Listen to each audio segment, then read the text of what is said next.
everyone. My name's Nikita, and I'm a researcher, and part of my research work is about siblings of disabled children as well as adults. So I thought I would just sort of talk to you today a little bit about sibling research before we get the more experiential stuff from our other speakers. So the talk outline, I'm going to start off with a little bit of context. I'm going to share with you a little bit of theory, which I think helps us understand sibling experiences, and talk to you about some practice work happening. I'll then talk about sibling psychological outcomes. Most of the research is focused on that. And then a little bit about sibling relationships as well. And then I'll conclude with some implications as well. So there's this question about why we should be interested in siblings. And I think something to keep in mind is that sibling relationships and the experience of sibling relationships are unique and complex whether or not you have a brother or sister who's disabled. It's often sort of cited as the longest relationship people have, but it's also something that's our earliest relationship. It's an equal relationship. It's a non-voluntary relationship. We spend a huge amount of time with our siblings. We learn social behaviours from them, and our future relationships and how we interact in our future relationships are influenced by this early sibling relationship. In the general sibling literature, sibling relationship quality is associated with mental health outcomes like depression in both childhood and adulthood. So it's a really significant relationship for understanding our lives. And then when we start to think about disability in siblings, the big question that's always asked in the research is, are siblings at risk of worse psychological outcomes compared to other children and other adults? And I'm sure a lot of you can imagine that although it's a really important question to understand, it's also a bit problematic because it does sort of start with this assumption that having a disabled sibling is somehow bad or somehow is a risk factor, another person being a risk factor. And we will talk a little bit about some population data to try to understand this comparison between siblings and other children and adults in a bit. And there's also this question about siblings as carers that obviously affects child siblings and adult siblings. And I think a lot of the research kind of position supporting siblings and their psychological outcomes and fostering their sibling relationships as a way to help siblings in their caring roles. So siblings also have quite important social care implications as well. I'm also a volunteer for SIB, so I'm their volunteer research associate and have been for a few years. And before that, they funded my PhD research about siblings along with the ESRC. Now, I'm sure that some of you are probably already kind of aware of SIBs, but basically, they're a UK charity, they support siblings, and they're the only charity in the UK where that's their full-time job. Other charities might have a few sort of sibling programs, but SIBs is the one where it's their main bread and butter role. For children and young people, they have SIBS Talk, which is a school-based intervention. They train professionals to run support groups, and they advise parents and have guidance for parents. There's also a website, and they will respond to young siblings as well. And then for adult siblings, there's phone and email support. There's adult sibling groups that they run with a big volunteer program. And then they do lots of workshops and events. So they had their adult sibling weekend a couple of weeks ago. That was really great. And I suppose I also just sort of highlight that the reason I do sibling research as well is because I have a younger brother who's autistic, and that's very much sort of driven the work that I've done. And obviously that will mean that I have sort of some shared experiences with other siblings, but obviously not, by no means will I share all experience with other siblings, especially because my brother, for example, doesn't have a learning disability and it's verbal, so my experiences differ quite a lot from others. I said I'd share something kind of theoretical with you.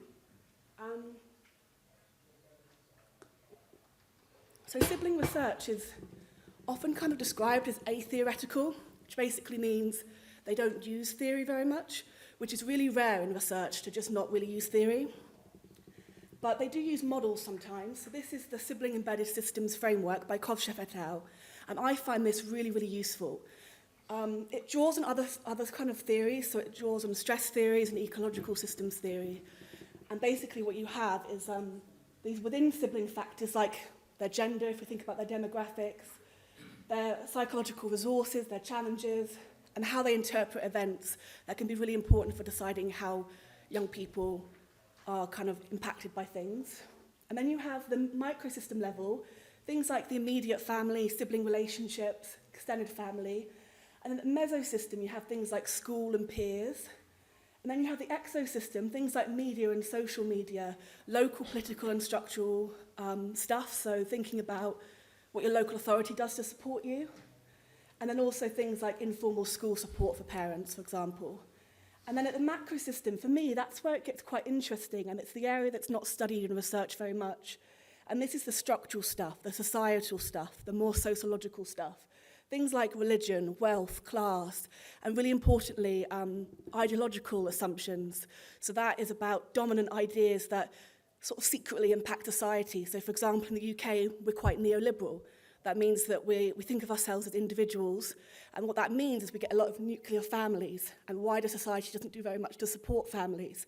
It also means that we're quite an ableist society, because we're very interested in how people contribute economically. So there's some really important ideas that come from this model, and they argue that all of these different things work together, they're constantly changing, constantly in motion, and they interact and they influence siblings' outcomes over time and the families' outcomes over time. And it can be really useful, ideas like this, because they help us understand how things are and also understand how we might change things and make things better. So I said I'd talk to you about siblings' outcomes, and most of the research, particularly the robust research, is about disability generally, or about autism, about intellectual disability. So I will start there, but then I'll come over it and think about Duchenne in particular. So all of these studies are population-based. What that means is they're really the most robust data you'll find. Large scale, representative of a population, less bias than other research, just high-quality data. And what they found from Marcus, the first one, was that siblings of children with developmental disabilities had higher odds of depression, even when you control for other things that were kind of covered in the Koff-Schefter model. They found that siblings of disabled children had more social, behavioural and schooling problems, and that was Goody's study. And then other population studies have found differences on psychological and behavioural measures, but they find that once you start controlling for other variables, other things that might affect siblings, things like socioeconomic position and poverty, these differences between the groups of siblings are much less significant. And we're going to talk a little bit more about my study, just because I know it so well, and about how this looks in action. And Wolf sort of summarised some population studies in her systematic review, and she found lots of studies that had a small negative effect for being a sibling on things like depression, anxiety, poorer social well-being and externalizing behaviour problems. But the important thing to highlight is it was a small effect. It wasn't this really big, massive effect. And this is important because when you find these studies where there's 100, 200 siblings, they're self-selecting, they're ones that need support, and what we find is that the differences are much bigger when we're working with a more biased sample. So looking at these data is really important. So the example I want to talk you through is from Hayden et al. It's a population study using UK Millennium Cohort Study data, and it was about the child with an intellectual disability who was age 5 and the outcomes of their older sibling who was age 5 to 15.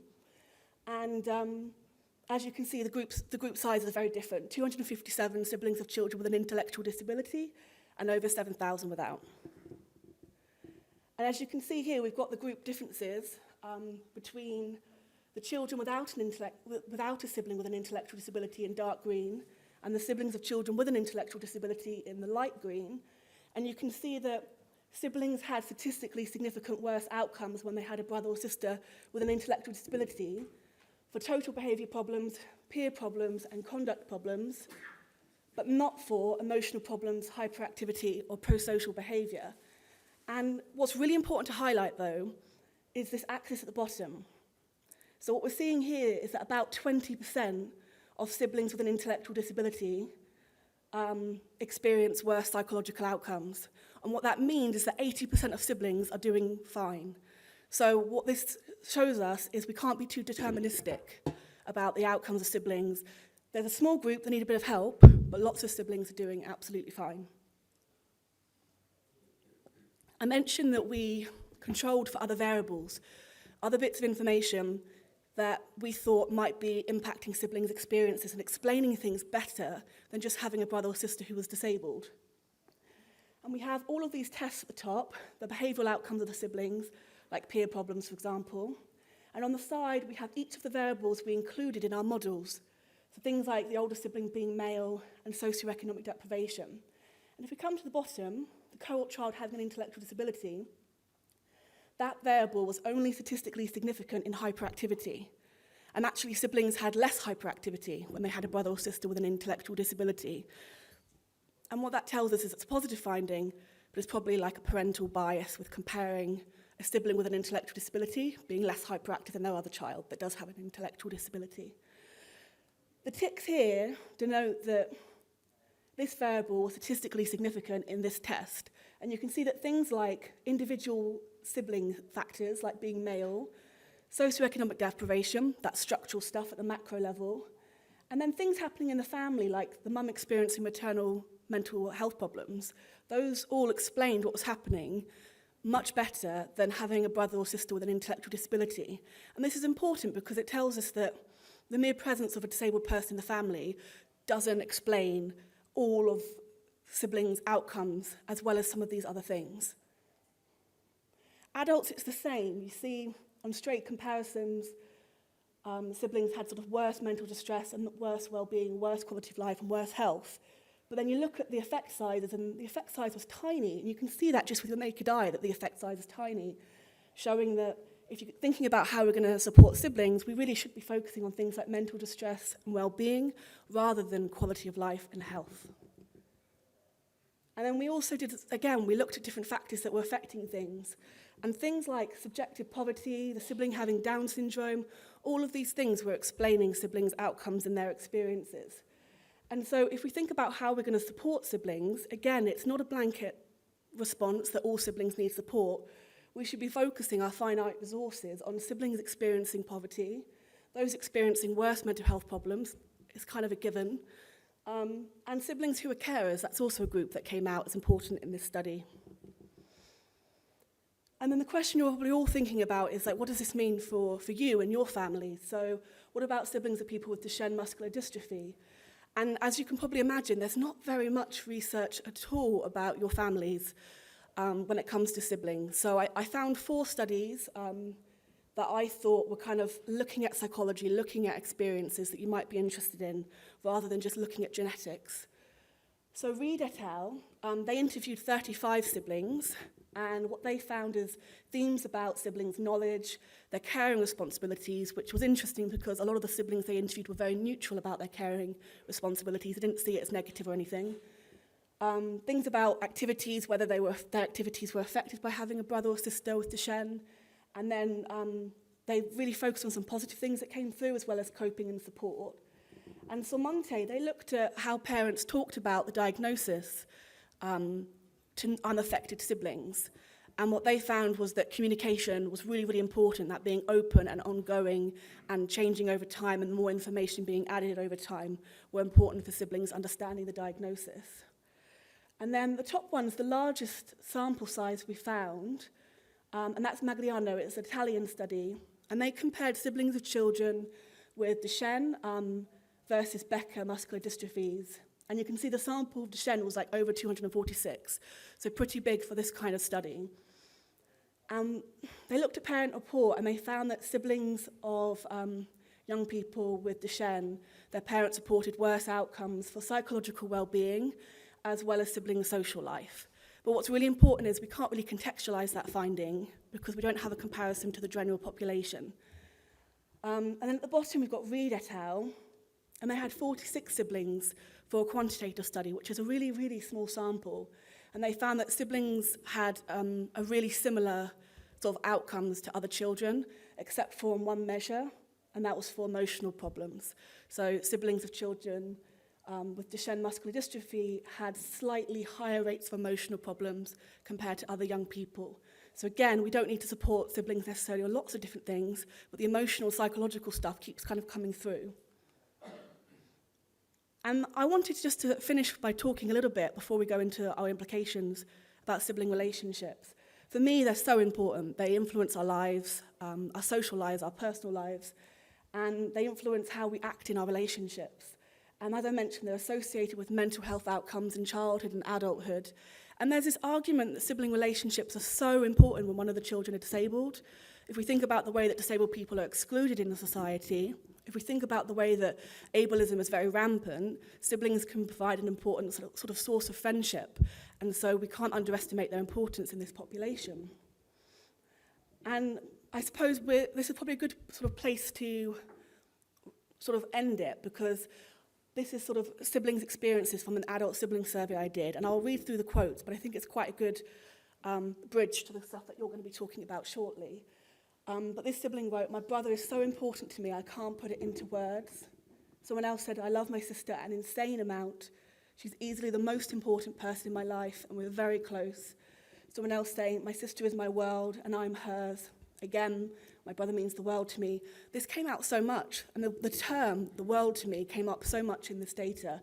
And the data was like 450 siblings writing comments about their brother or sister. Looking at the fourth quote, so after they say, "My brother means the world to me," they go on to say, "He shaped who I am now and how I carry myself and deal with life situations. I will spend my life protecting my brother and hope one day the world changes their opinions and attitudes." So there's very much a sense there from that sibling that there are structural problems and they would like to change things at a societal level, and maybe they don't want to change things at a family level at all. And then this last quote, "I'm extremely close to my brother and have a firm bond with him, which has existed throughout our lives. Our relationship is strong and full of adoration on both sides, I think. My brother is my hero, and I'll continue to do everything I can to maintain his quality of life now and in the future." So this sibling sort of highlighting how much responsibility they feel for their brother and sister, how important it is for them to help their brother or sister have a good life. And I think here, the whole idea of it being full of adoration, and in brackets, on both sides, there's this reciprocity, which is really important. There's a backwards and forwards in the relationship, which is often kind of assumed not to be there in the disability research. And it comes through whenever you talk to siblings themselves, that they often do feel like their relationships are positive and reciprocal. So these are just our implications. So I think the data doesn't really support a pathologized and deterministic approach to how we support siblings. I think it's important that we collaborate with grassroots organisations like SIBS. I think the research helps us to think about how we're going to distribute limited resources to siblings and to think about which groups of siblings might need that support. Theoretically, the model, the sibling embedded systems framework, I find really useful for working out how I'm going to analyse my data and also to help me interpret what my data means. And then, importantly, there are structural, political and campaign aspects to siblings' experiences that are just not covered very much in the research. Siblings are interested in reducing inequalities, they're interested in challenging ableism, and that's something that's come through a lot in the qualitative work that I'm working on at the moment. Thank you all so much for listening. I'm going to stick around for the whole session, but also if you want to contact me separately, you're very welcome to. I'm happy to talk about this more. Thank you, everybody.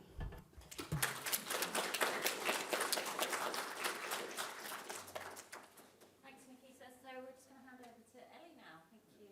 Hiya, I'm Ellie. I'm 18, and my little brother Hayden is sat at the front, and he is 15. Before I get into my actual presentation PowerPoint, which is being put up, I assume, I just wanted to reference a little bit of what Nikita said about my brother is my world and all that kind of thing. And as much as I agree with that, and that whole, the very much that sentiment of I want to protect him, we fight all the time, and we still have a go at each other, and there's very much that sibling, I want to kill him, but he also wants to kill me. And I just thought that was a very important statement about as much as he is my world, I want to kill him. Hayden's my brother. I was 5 when Hayden was diagnosed, so I've very much grown up in a household where it's been the norm, and I'm aware that that's not every sibling's experience. There are siblings who have, recently found out about a diagnosis, and so I'm coming at it from the point of view that this has been my childhood. Ooh. So, recently, I spoke last at a conference when I was 13, 4 or 5 years ago. And I have now been up to other things. Disney, We went to Disney as a family. There's H in his wheelchair. We go for a very positive outlook in my family. We go for a sort of, we're going to make the most of it. We sent him in the mines. That's him going into the mines in his wheelchair. He got a mountain trike, which has been the most incredible feature of our life. And that picture at the bottom there, on the right, is me trying to A, teach him how to use it, and B, him having a go at me because I didn't know how to use it. Which was an interesting time when you had a screaming child in a wheelchair going down the hill. And let's bear in mind that siblings don't like to be taught by other siblings. Wasn't the best. So I've been up to various things, and obviously as a sibling, mainly I have my own life. I have a separate thing to my brother, and although my brother is my huge aspect of my life, and you know, I come and I've worked with sibs, I've done talks for them, I did a video for them a while back. I have my own stuff. So I've had sixth form, and the workload at the moment is insane. I have a very good social life. I think that, you know, there's obviously this talk of siblings sort of being more to the side of a social life. I've got a very good group of friends, and I love them all, and we do a lot of stuff. I've got a job, you know, all your typical teenage stuff that is taking up huge amounts of my time, which has made me start feeling guilty in the past 2 years of sixth form. I'm spending incredible amounts of time away from home, doing other stuff, hanging out with my boyfriend.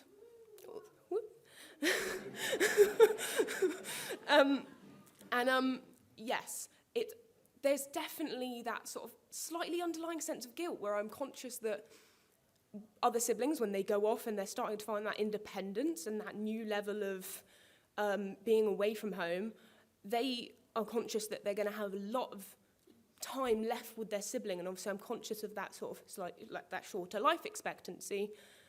And so it has sort of occurred to me recently that I'm feeling guilty about having my own stuff going on, which obviously I shouldn't have to feel that way. And so I just thought it was a good idea to bring up that sense of doing your own thing and being your own person. And Duchenne is in no way sort of my life or anything close to that, but also that it does just underlie a lot of the stuff that I do on a big scale. But in the future, hopefully that will change, and we'll get past that, and I'll have more time to spend time with my brother whilst also not having to feel guilty, but also doing my own stuff. I'm going to have a gap year, university, maybe not a third one, and it's just a scary future. It's me going off, doing my own thing, spending less time with my brother and my family, and I guess that at the moment, that is the only worry I have. It's not like it's a constant underlying fear, to be honest. It's very much not my predominant outlook on life that I have a brother with a disability. It's just an aspect of it that at the moment, it's sort of off to the side. I've got my own stuff going on, 100%. And I think it's definitely made to be the outlook that siblings are siblings, and that is, I'm very lucky to not have a sort of carer role. My parents are very sort of, I have two parents and they're great and they do all the looking after. I don't have that sort of pressure on me to do any of the stuff that I know a lot of other siblings have to deal with. So I'm very lucky from that sense. That's pretty much it, because I do not have a huge amount going on, because it's not everything. There's different stuff, and although it's important, I think it's good to remember that you're allowed to do your own things, and doing your own things should not make you feel bad in any way. Thank you.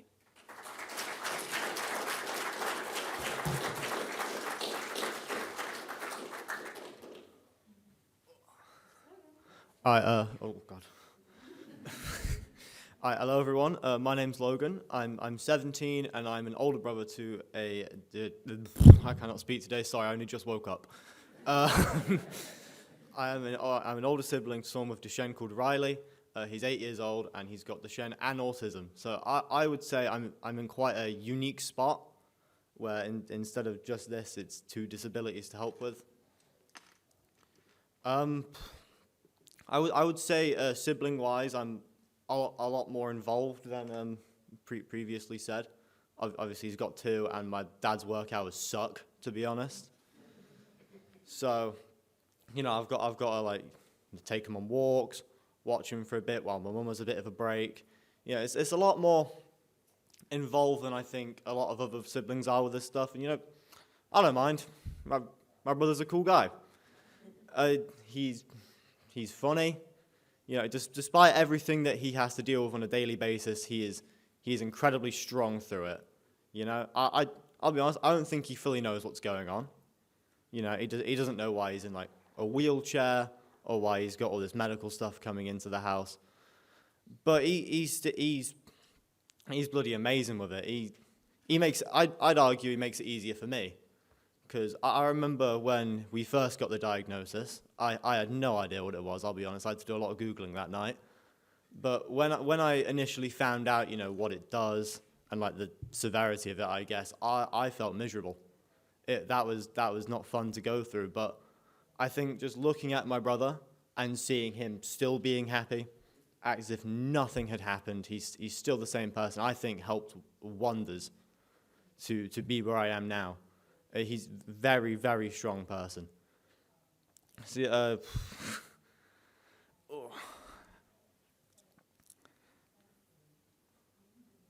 Sorry, I did not plan for this very well. I tried doing the notes for this yesterday in IT class. It did not go very well.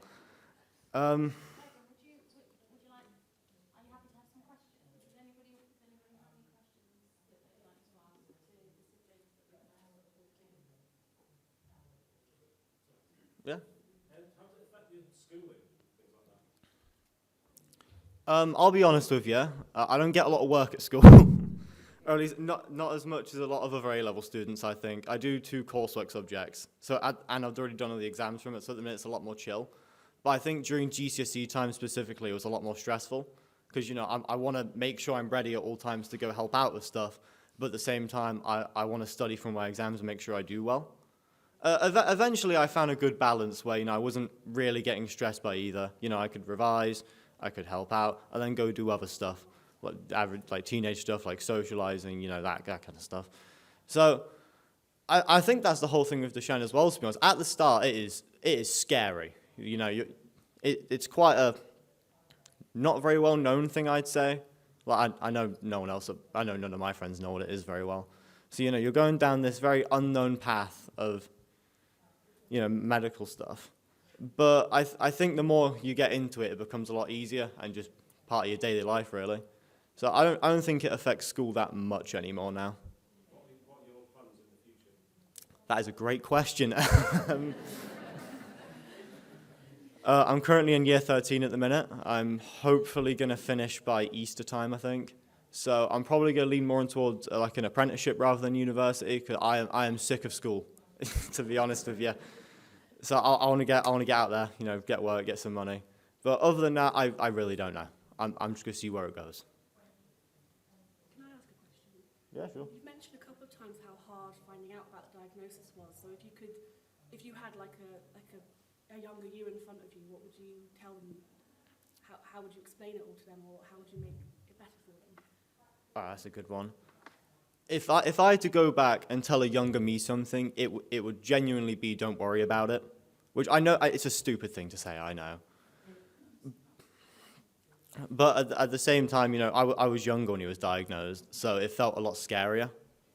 Because, you know, you suddenly get told one day after school that this basically life-changing thing for your brother that seemed so far-fetched, I guess. I remember I'd go on YouTube a lot. I don't know, I'd get a lot of videos about how different people lived with people with disabilities, and it seemed so far off, I guess.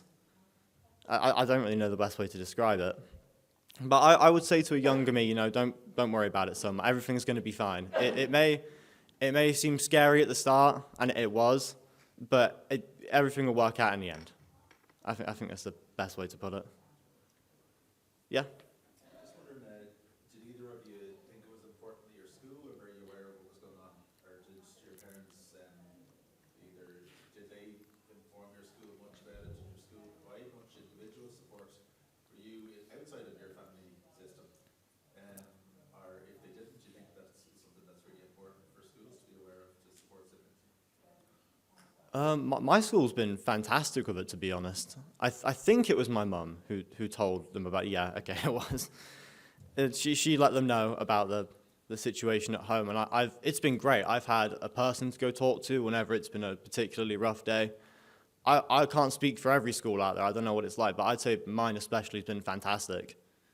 But I think it's very important that students there have access to something like that, because my family's great and all, but they're going through the same thing as me. It's very nice to have someone outside of it all to talk to, kind of vent to, I guess, to just say, hey, it's not been great at the minute. So I think if a lot of schools don't have that, once again, I don't know, it should be a priority to get that kind of support out there for students with siblings with disabilities. I had a slightly different school experience. So obviously, through primary school, it was relatively nobody really, we were all kids, and it didn't really matter. Secondary school was slightly different. Going into year 7, I had a rough patch, did a bit of counselling, spoke about it, got through it, fine. Year 8, I decided to get my school very much involved, and we did a whole school charity day in aid of Action Duchenne. So in that aspect, at that point, everyone in my school knew about it. And then lockdown hit. Year 10, I came back out of lockdown, went back into counselling again for a sort of very brief period of time, came out of it, and I am now fine once again. But I have an amazing support team behind me. My little brother goes to the same school as me, so it's not just that they know of my situation with my brother, they know of my brother. So I've got all my teachers know, not just me, but my brother as well. And I think it's incredibly important that schools should know about that, because there is that aspect of if it ever hits at school, and there's a moment, which I had in year 7 and led to counselling. You need teachers to know about that, so when they're going, why are you upset, what's going on, you don't have to answer that endless torrent of questions. It's just sort of a known thing, which I think is very important. So I think definitely, please, please, please tell your schools what's going on. Yes? I've got 2 children. I've got 3 children. I've got one with Duchenne's and I've got another one who has quite severe autism. And my daughter is acting as a young parent for both of them with very conflicting needs. What would be your best advice to support them? What have you found? That's so tricky. I think you might be the better, yeah. Because I don't do any of that support kind of role, to be honest, in my house. I'm incredibly lucky that I have that support system behind me. You were saying earlier there was guilt as a Yeah. which I think sometimes she does, but from a parent I feel really guilty that she has that additional pressure put on her. Yeah, I think the only advice I can give, to be honest, given my sort of lack of experience of that side of things, is that there are charities out there. That SIBS is great. I've volunteered for them. I've done. Yeah, it's good. Yeah, they're very good. And there's I was once classed as a young carer, and depending on where you live, there are sort of groups of young carers for those children that have more vital roles within their family system of looking after their siblings. So you can register as a young carer. Is there not? That's the same problem I had. I couldn't go to any of the groups because there wasn't one close enough. Do you have any young carer sort of? Any advice that you think that we could learn from your experiences to Yeah. support her in mind? I can give a bit of advice. I think the first thing I'd say is constantly check up on her. Random question, how old is she? Like teenager? 14, yeah, okay. I remember when I was that age, I did not want to talk to anyone about it. It was a very, I wanted to be a lot more secluded about it. Really, only recently, actually, I've been a lot more open about it to my parents and stuff, about what's going on up here. So I would say the biggest piece of advice I have is just, constantly check up on her. See how she's doing, see if she's struggling or that. About the young carers thing, I think there's a couple groups that do it remotely. I don't know what they're called, but I remember my sister did a one we did an online call or something like that, but I'm not sure what the name of it was. So there are remote ones you can do. It's just you have to look for them.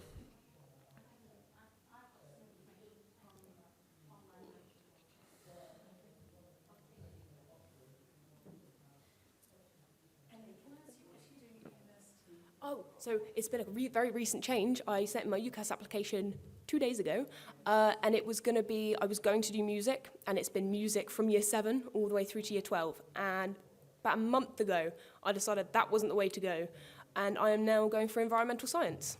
Do you think your experiences of having a sibling with Duchenne has had an influence on what you're doing later on in life? And I'd like to ask Logan that as well. Personally, absolutely not. I've gone for my own thing. What has been influenced, though, my cousins, 2 of them have gone off into doctoring and paediatrician-y kind of thing. Physiotherapy. So I know it's affected them, but I've always gone from the point of view that, to be honest, I think I have enough of that aspect going on in my life, and I wouldn't want that to be my career, because I've already got a lot of that going on. So I don't think that I'd like to make that my entire life.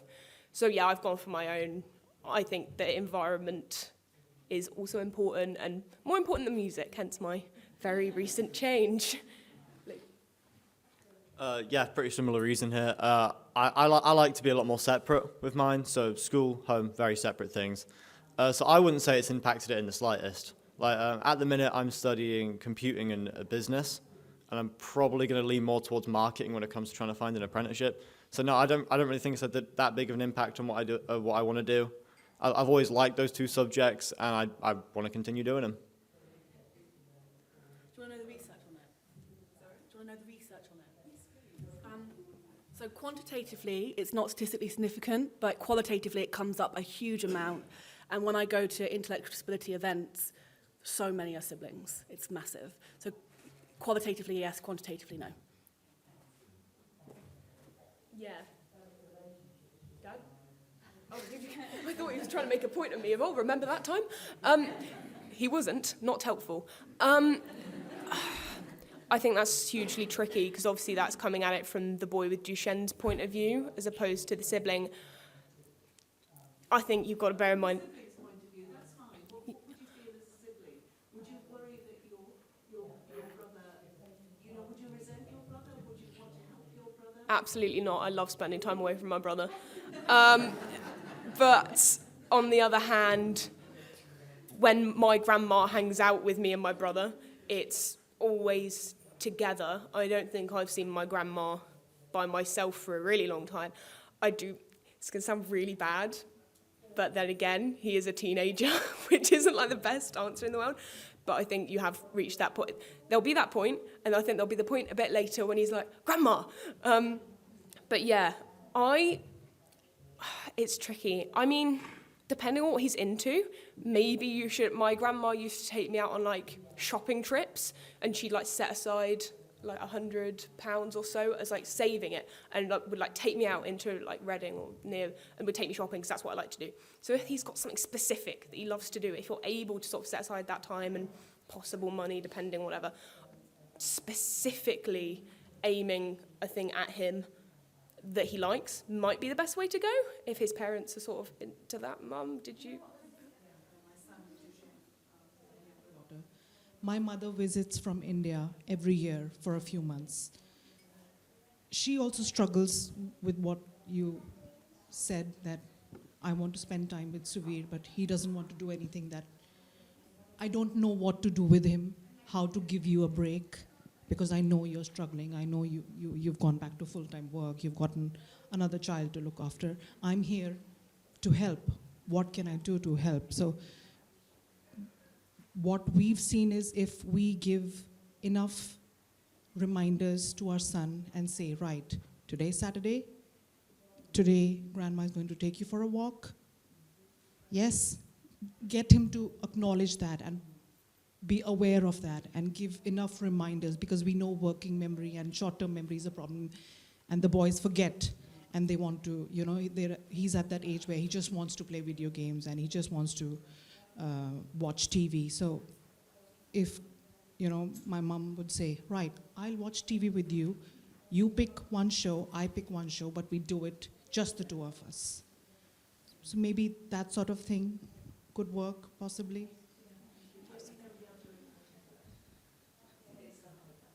I know what you mean. It's kind of different in a sense to grandparents. Obviously, we're not right in this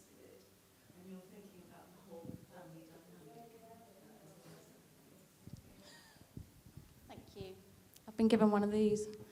Does anybody have any questions for Nikita?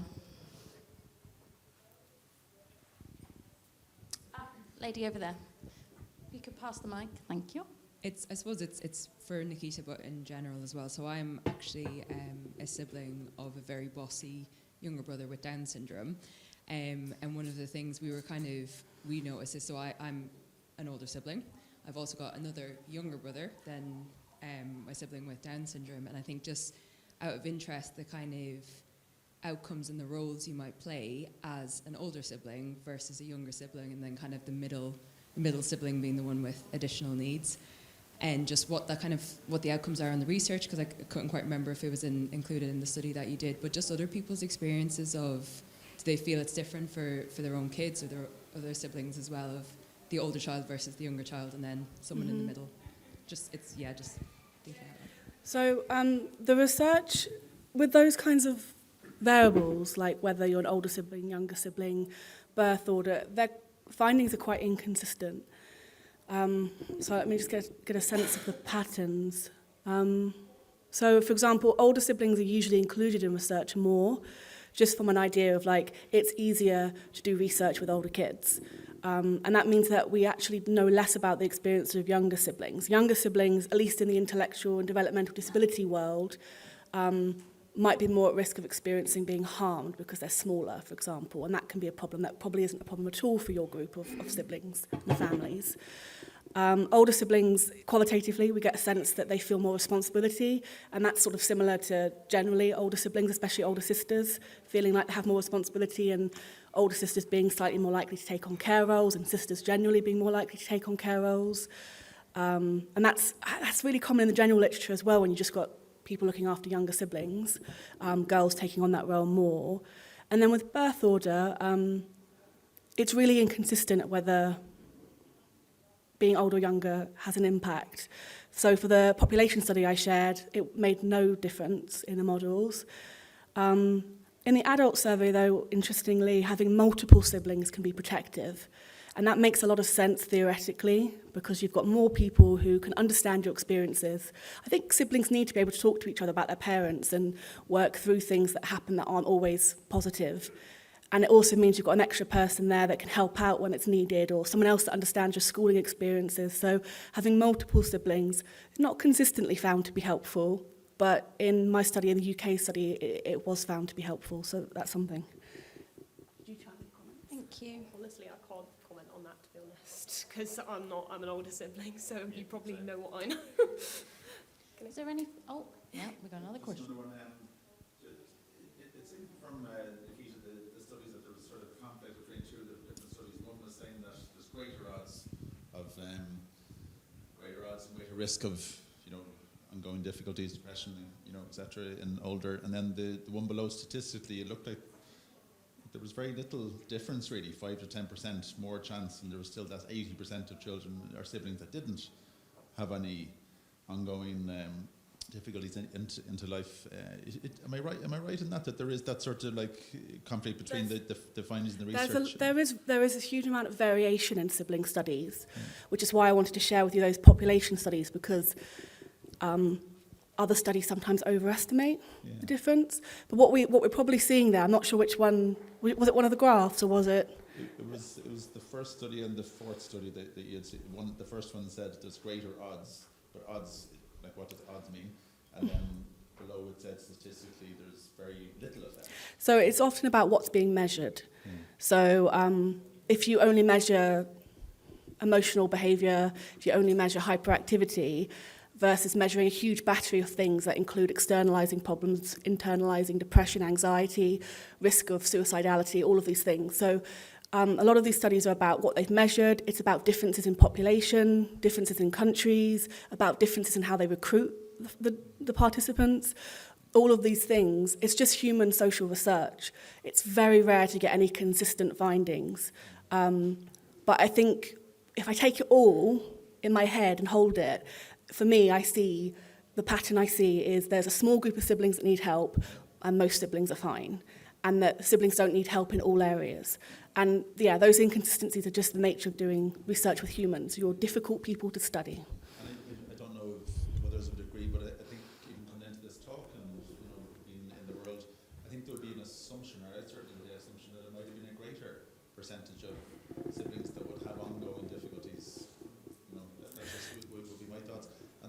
was you mentioned about counselling and support. Mm-hmm. Is there much study around for that percentage of siblings what actually helps to support, reduce that risk of ongoing difficulties into adulthood? So there are interventions, and there are some systematic reviews I'd be happy to share if you email me, where they talk through those interventions. But disproportionately, they're group sibling activities over time rather than counselling. But there are a few that are about counselling.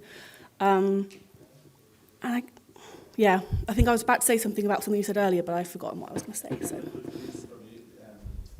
Sorry, I might have forgetting.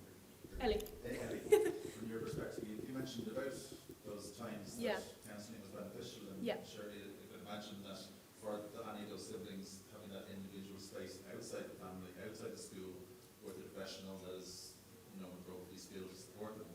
That's the key, really, isn't it? Oh, definitely. Like, I think you can definitely just tell from the fact that I went into counselling for 3-4 months the first time, came out, didn't have to do it again until lockdown when that threw everyone off, so that's fine. Went into it again for another 3 months, and I have been fine ever since, and that was 4 years ago. So definitely, for me, personally, talking it through really helps. Obviously, that's different for everyone, but counselling, and it's just a school counsellor, like, it wasn't any kind of...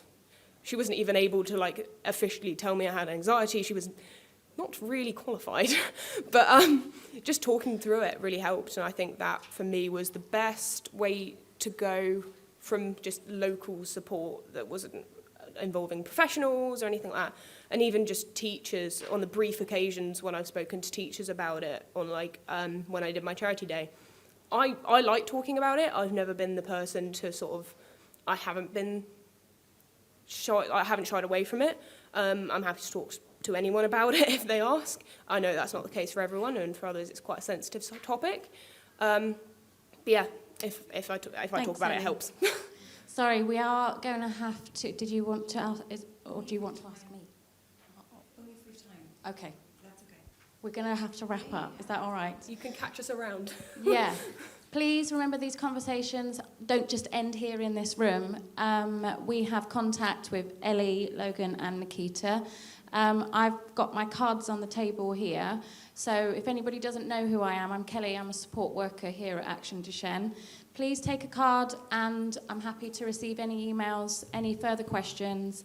I'm happy to pass on Nikita's details and forward any questions to these guys. But I think we just need to give them a massive round of applause. Applause. Thank you so much.